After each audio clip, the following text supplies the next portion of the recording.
অনুষ্ঠানের হিসাব চলছে। অনুষ্ঠানের হিসাব না, বলতে গেলে যে কত টাকা পয়সা উঠছে কি না উঠছে সেটা আমরা ওই তো জানি না।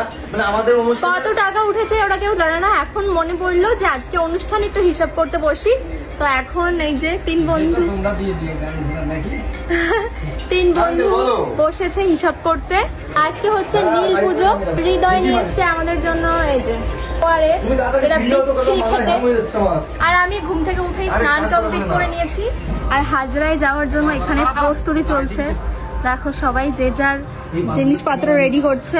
আপাতত সকালে আজকে আর কোনো পুজো নেই, একবারে রাতে পুজো। সারাদিন আমাদের উপোস থাকতে হবে।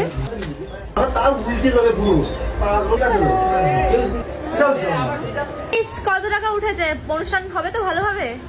অনুষ্ঠান শোনাটা কথা জানো, আমি এই যে 3 বছর আমি নিজে হাতে করে অনুষ্ঠান চালাচ্ছি। সত্যি কথা, নিজে হাতে করে।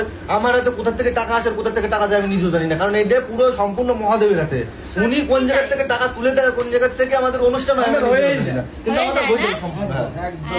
তো আজকে আমাদের আজকে হাজরা নাচ, আমরা হাজরার জন্য প্রস্তুতি করছি।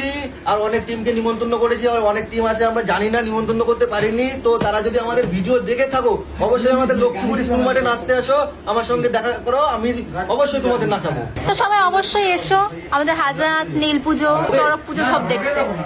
হর হর মহাদেব।